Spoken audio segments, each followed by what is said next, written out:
ഇന്നസെന്റ്, മുകേഷ്, സായ്കുമാർ എന്നീ പ്രേക്ഷകപ്രിയ താരനിര വേഷമിട്ട രാംജിറാവു സ്പീക്കിംഗ് എന്ന ചിത്രത്തിലെ സൂപ്പർ ഹിറ്റ് കോമഡി.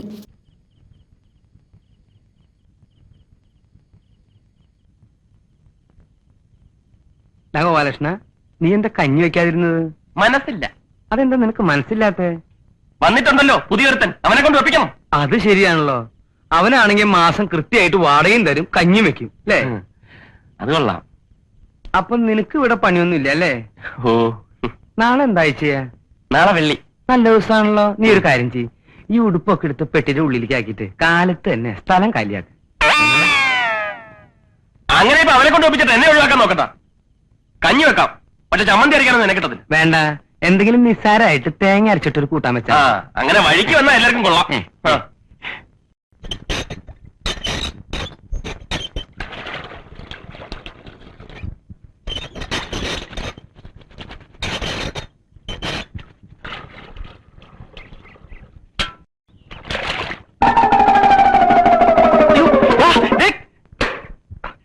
വൃത്തി കാണിക്കരുത്.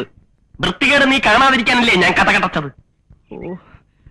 ഡാടാ, നീ എന്തിനാണ് പാറാവ് നിൽക്കണേ? പത്താച്ചേട്ടാ, ഇവർ ഇത്ര നേരം അലക്കിക്കൊണ്ടിരിക്കായിരുന്നു. ഞാൻ കേറാൻ വന്നപ്പോ ഓടിക്കരുതാ, ഒന്നിറങ്ങാൻ പറഞ്ഞേ. എനിക്കൊരു ഇന്റർവ്യൂ ഉള്ളതാ. പിന്നെ കക്കൂസിലല്ലേ ഇന്റർവ്യൂ. ഗോപാലകൃഷ്ണ, കുറച്ചേരം ഒന്ന് പുറത്തിറങ്ങിന്നേ. ഞാനിപ്പോ കയറിയതേ ഉള്ളൂ. മത്താച്ച, എന്റെ വ്യക്തിപരമായ കാര്യങ്ങൾ കൈയടത്തരുത്. അവൻ ആവശ്യമുണ്ടായിട്ട് കയറിയിരിക്കുന്നതല്ല. സംശയം ഉണ്ടെങ്കിൽ കയറി നോക്കാം. പത്താച്ചേട്ടാ, ഒന്ന് കയറി നോക്കിയേ. പിന്നെ നിന്റെയൊക്കെ മലം പരിശോധിക്കല്ലേ എന്റെ ജോലി.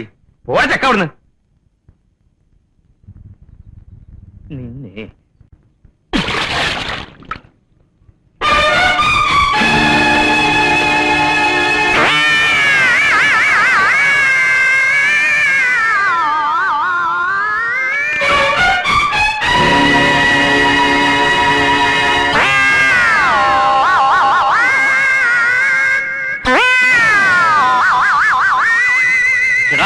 നിന്നെ ഞാൻ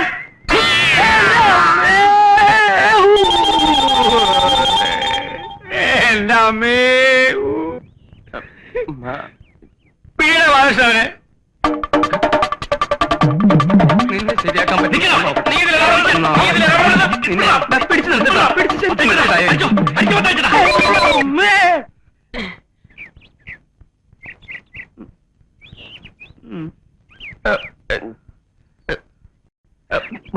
ഞാൻ പിടിച്ചിട്ടുണ്ട്. വേഗം എണീച്ചു വാ, എണീച്ചു വാ, വന്ന് തടി.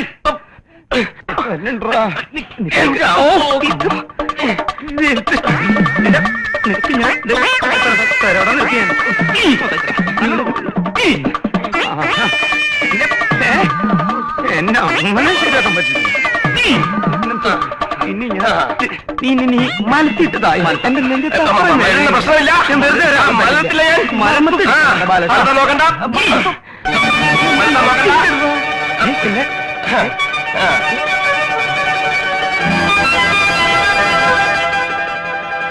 മലയില്ല ഞാൻ.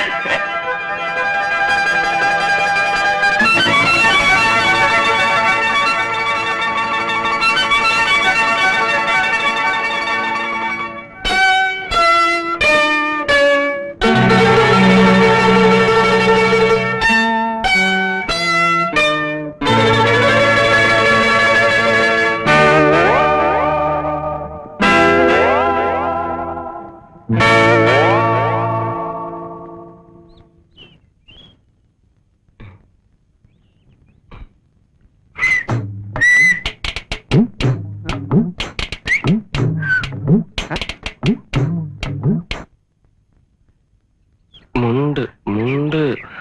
നീ മുണ്ട്? എനിക്ക് പരിചയമൊന്നുമില്ല, ഞാൻ മുണ്ടില്ല. അതല്ല, ഉടുതുണി ഉടുതുണി.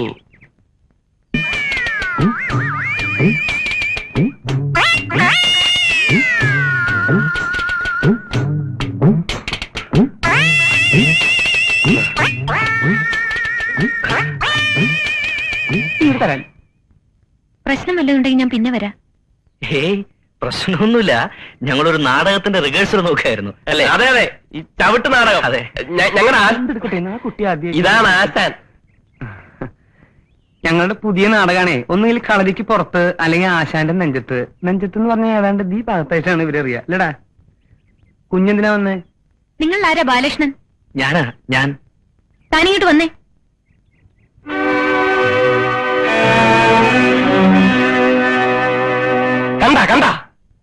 കണ്ടിട്ടൊന്നും ഉണ്ടാവില്ല. അപ്പോഴും ഞാൻ മുണ്ടെടുത്തില്ലേ? അയ്യോ അതല്ലെന്നേ, കണ്ടില്ലേ അവന്റെ തനിനിറം? അത് അവന്റെ പെങ്ങളല്ലേ? ഉണ്ട. ഞാൻ പ്ലാനിൽ പോയി നോക്കിയിട്ട് വരാം. കുട്ടി ആദ്യമായിട്ട് വന്നിട്ട് കേട്ടിട്ട്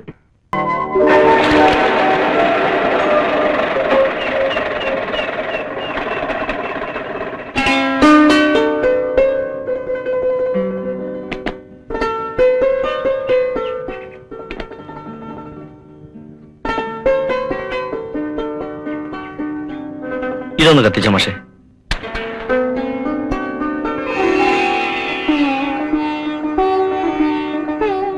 വിഘ്നേശ്വര,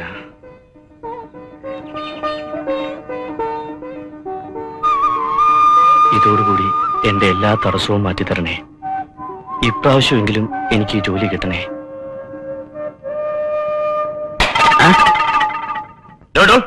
ഇതെന്താണ് അമ്പലോ? ഇതിനു മുമ്പിലാണ് തേങ്ങ അടിക്കുന്നത്. ഇതൊക്കെ എവിടെ നിന്ന് വരുന്നത്? സാർ പുറകേന്ന് വിളിച്ചു. പിന്നെ പൈസ തരാതെ പോയാലെങ്ങനാ? തനി വന്നേ.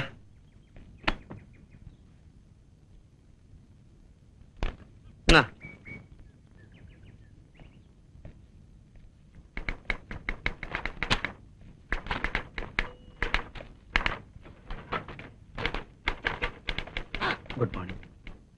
Good morning sir. Good morning. ഞാൻ ഒരു ജോലിക്ക് അപ്ലൈ ചെയ്തിരുന്നേ. അച്ഛൻ ജോലിയിൽ നിന്ന് മരിച്ചുകൊണ്ട് പകരം എനിക്ക് കിട്ടേണ്ട ജോലിയാ. 1982 ഇവിടെ ഉണ്ടായ തീപിടുത്തത്തിൽപ്പെട്ട എന്റെ അച്ഛൻ മരിച്ചത്. താന്റെ അവിടെ ചെന്ന് പറ. അവിടെയാ? ഓ.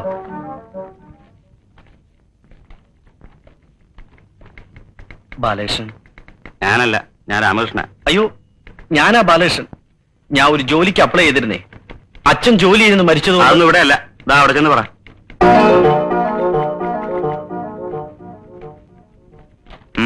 എന്താ?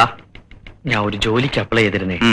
അച്ഛൻ ജോലിയിൽ നിന്ന് മരിച്ചുകൊണ്ട് പകരം എനിക്ക് കിട്ടേണ്ട ജോലിയാ. അതൊന്നും ഇവിടെ അല്ല, അവിടെ പറ. അയ്യോ, ആദ്യം അവിടെ പറഞ്ഞേ, അപ്പൊ ഇവിടെ പറയാൻ പറഞ്ഞു. ഞാനിവിടെ പുതിയ ആളാ, അവിടെ ചെന്ന് പറ.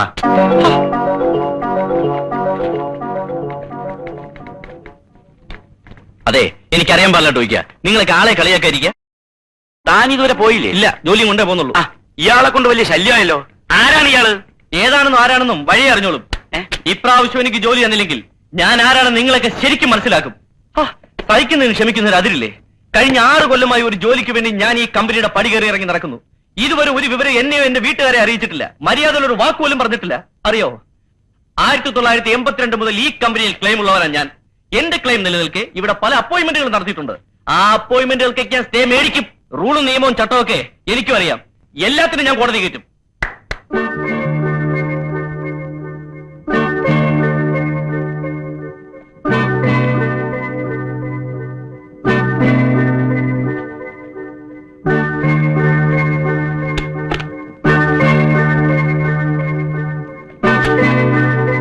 തന്റെ ആർക്കാ അവിടെ ജോലി ഉണ്ടായിരുന്നത്? അച്ഛന്. എന്താ പേര്? ബാലകൃഷ്ണൻ. ബാലകൃഷ്ണൻ എന്നാ മരിച്ചത്? ബാലകൃഷ്ണൻ ഞാനാ. മരിച്ചത് എന്റെ അച്ഛൻ പീതാംബരൻ. 1982 ഡിസംബർ 3-ാം തീയതി. തന്റെ അച്ഛനോടൊപ്പം മരിച്ച ഒരു ശിവശങ്കര പണിക്കരുണ്ട്. അയാളുടെ അവകാശികളും ഇത്തവണത്തെ വേക്കൻസി ആവശ്യപ്പെട്ടുകൊണ്ട് വന്നിട്ടുണ്ട്. ഫസ്റ്റ് പ്രിഫറൻസ് അവർക്ക്. അയ്യോ, അതെങ്ങനാ? അയാളെക്കാൾ മുമ്പ് മരിച്ചത് എന്റെ അച്ഛനാ. രണ്ടും ഒരു ദിവസം തന്നെ അല്ലയോ? അല്ല സാർ, എന്റെ ഈ സർട്ടിഫിക്കറ്റുകളുണ്ട്, നോക്ക്. ദേ, രണ്ടുപേരും ഡെത്ത് സർട്ടിഫിക്കറ്റുകളാ. അയാളേക്കാൾ അരമണിക്കൂർ മുമ്പ് എന്റെ അച്ഛനെ മരണം. അതുകൊണ്ട് സീനിയോറിറ്റി അച്ഛനാ. മരണത്തിലുണ്ടോടോ സീനിയോറിറ്റി? കഴിഞ്ഞ തവണ വേക്കൻസി വന്നപ്പോ ഇതേ പ്രശ്നം ഉണ്ടായതാ. അന്ന് എന്റെ അച്ഛൻ മരിക്കാൻ വെറും 10 മിനിറ്റ് താമസിച്ചു പോയെന്നും പറഞ്ഞ എനിക്ക് ആ ജോലി കിട്ടാതെ പോയത്. അതൊക്കെ ശരിയാ. ഇനി ഇതൊക്കെ ഒന്ന് എഴുതി കുത്തി വരാൻ കുറച്ച് കാലതാമസം പിടിക്കും. അതുകൊണ്ട് ഇത്തവണയും കൂടെ താനൊന്ന് ക്ഷമിച്ചേ ഒക്കൂ. അയ്യോ സാറേ, ചതിക്കല്ലേ. സാറിന് എന്നെ എന്റെ കുടുംബത്തെ പറ്റി ശരിക്കറിയാമേതുകൊണ്ട് സാർ ഇങ്ങനെയൊക്കെ സംസാരിക്കുന്നത്. ഇത്തവണ എനിക്ക് ജോലി കിട്ടിയില്ലെങ്കിൽ പിന്നെ ഞാൻ ജീവിച്ചിരുന്നിട്ട് കാര്യമില്ല. അത്രയ്ക്ക് പ്രശ്നങ്ങളൊന്നും എനിക്ക് നാട്ടില്. ഉള്ളത് പറഞ്ഞ ഇപ്പൊ നാട്ടിൽ നിൽക്കാൻ പറ്റാത്തൊരവസ്ഥ വന്നോണ്ടാ ഞാൻ ഇങ്ങോട്ട് പോകുന്നത്. ദേ, ഇതൊക്കെ കണ്ടോ? സത്യത്തിൽ ഞാൻ ഒളിച്ചു പോരുകയായിരുന്നു. ഇത്തവണ സാറിനെ കൈവിട്ട ഞാൻ ഇവിടെ എവിടെയെങ്കിലും കെട്ടി തൂങ്ങിച്ചാവും. ഇനിയിപ്പോ ഇതിനു വേണ്ടി താൻ ചാകുമൊന്നും വേണ്ട. ഞാൻ ഈ രേഖകളെല്ലാം കൂടെ വെച്ച് ഹെഡ് ഓഫീസിലേക്ക് ഒന്ന് എഴുതാം. മതി. പിന്നെ തന്റെ ഭാഗ്യം. മതി സാർ. സാറിനെ വിശ്വസിച്ചാ ഞാനിപ്പോ ജീവിക്കുന്നത്. പൊയ്ക്കോട്ടെ സാർ. ശരി.